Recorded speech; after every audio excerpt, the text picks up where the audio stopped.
ఇకపోతే 2 లోపాలు కూడా ఎత్తి చూపాం. అవసరం కొంత టైం తీసుకోమని చెప్పాం.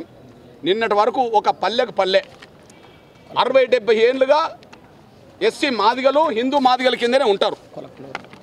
ఎస్సీ మాదిగలు హిందూ మాదిగల కిందనే ఉంటారు. వాళ్ళకి చిన్నపాటి ఉద్యోగాలు వచ్చినా చదువుకునడానికి ఏదైనా స్కాలర్షిప్ వచ్చినా మాదిగలు ఉంటారు. కానీ అకస్మాత్తుగా వాళ్ళందరూ క్రైస్తవ మాదిగలు అయిపోయారు. అంటే మాదిగల సంఖ్యను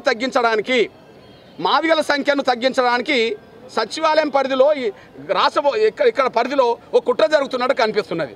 ఎగ్జాంపుల్, ఇంకొక కోణం, మా ఇంటి పేరు మంద. ఇక్కడ మందకు సంబంధించిన వాళ్ళు కూడా చాలామంది ఉన్నారు. మంద ఇంటి పేరుతో మాదిగలు ఉన్నారు. వాళ్ళు మాదిగ సర్టిఫికెట్ కిందనే ఉంటారు. చాలా ఊర్లలో వాళ్ళను ఎస్సీ మాల కింద పేర్లతో సహా మాల కింద పెడుతున్నారు.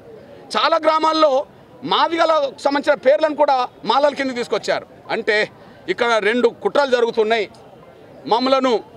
మా జనాభాను సంఖ్యను తగ్గించడానికి ఒక కుట్ర జరుగుతుంది.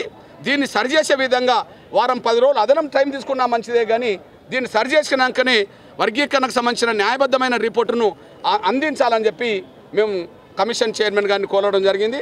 మళ్ళీ చెప్తున్నాం, ఐక్యత బూటకం. మాకు అన్యాయం జరిగింది వాస్తవం. మాదిగలకే కాదు, రెల్లి వాళ్ళకి జరిగింది.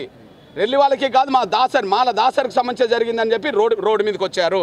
అంటే ఐక్యత ఎంత బూటకమో, అన్యాయం జరిగింది ఎంత వాస్తవమో ఇదంతా సాక్ష్యం. కాబట్టి ఖచ్చితంగా న్యాయం జరిగే విధంగా కమిషన్ నివేదిక త్వరగా వచ్చే విధంగా చూడాలని చెప్పి గౌరవ పెద్దలకు విజ్ఞప్తి చేసి వచ్చాం.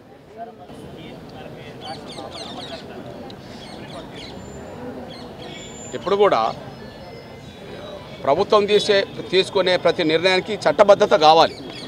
చట్టబద్ధత కావాలంటే కమిషన్ నివేదిక వచ్చినాక బహుశా అది క్యాబినెట్ ముందుకు పోతుంది. క్యాబినెట్ ముందుకు పోయిన తర్వాత దానికి చట్టరూపం కల్పించడానికి ప్రభుత్వం చట్టరూపం తీసుకొస్తుందని మేము ఆశిస్తున్నాం. చట్టరూపం రావాలని కోరుకుంటాం.